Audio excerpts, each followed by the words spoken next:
Then how come during Buddha's time there were so many Arahants? You know why? Because you can find in the Vinaya books, when the Buddha wanted to gather his disciples, he went to look for specific persons. He didn't simply go to the marketplace and they call you. Not selling medicine, simply preach to anybody. He went to look for specific persons, and those specific persons he went to look for are those who practice the jhanas. For example, the first 5 disciples, because the Buddha had attained jhana, he would have taught jhana to his first 5 disciples.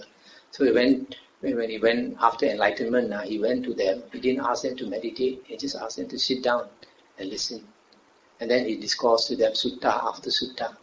And after teaching the Anatta Lakkhana Sutta, all of them became Arahants.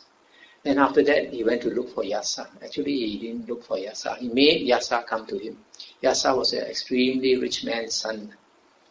And then every night he would be entertained by the slaves who would sing and dance for him. And he would be probably drinking liquor and all that until he was tired, he'd fall asleep. And the slaves would be so tired they'd also fall asleep on the ground. So the Buddha made him wake up in the middle of the night.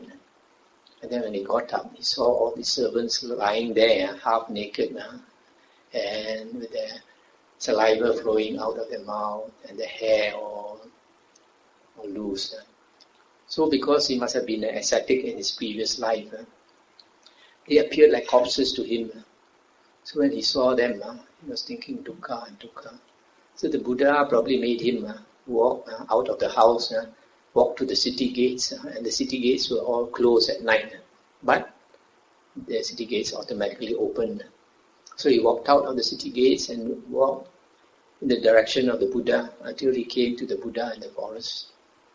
And when he saw the Buddha, he said, dukkha, dukkha. Then the Buddha said, sit down here, Yasa. There's no dukkha here.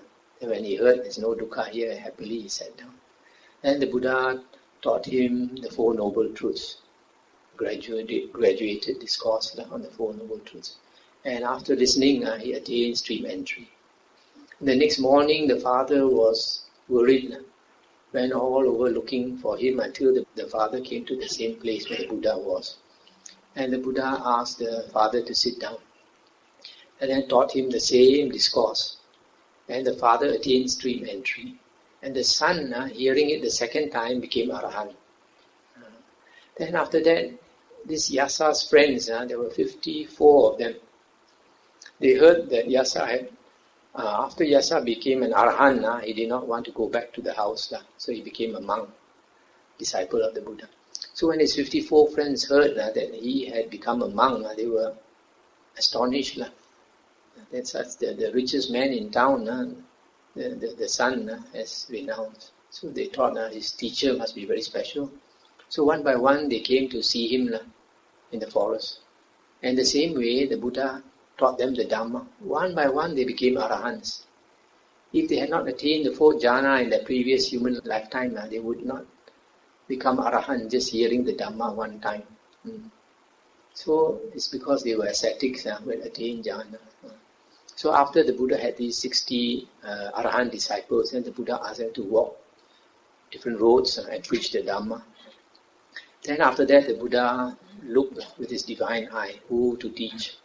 And the Buddha saw 1,000 ascetics, external ascetics called Jatilas, matted hair ascetics. They kept their hair very long. And they lived by the side of the river. And they prayed to the fire. And they submerged themselves in the river water 3 times in the dawn and 3 times at dusk. But because they probably cultivated jhana, then the Buddha went to them. And the leader, because of having attained the 4 jhanas, he probably had some psychic power. He kept thinking to himself that he was an Arahant.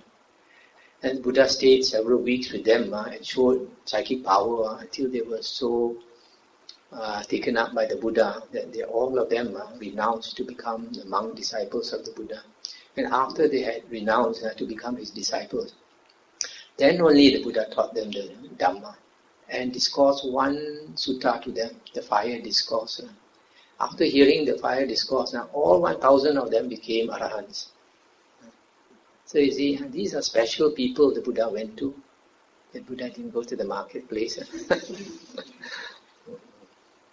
If the Buddha was alive today, he would look with his divine eye. Somebody like maybe Albert Einstein. Because Albert Einstein had very strong samadhi, he could do mathematical calculations in his mind, long mathematical calculations without writing it down. He could do it in his mind. So if the Buddha looked for such people, there'll still be Arahants in the world. Another reason why it's difficult to find Arahants now is that a lot of monks, like forest monks, go to the forest and they meditate, and then they attain the jhanas. But many of them, they don't study the suttas. So only this combination of knowledge of the suttas and the jhanas can bring you out of samsara. So if you just study the suttas without attaining the jhanas, you can be a stream enterer, but you cannot become an arahant.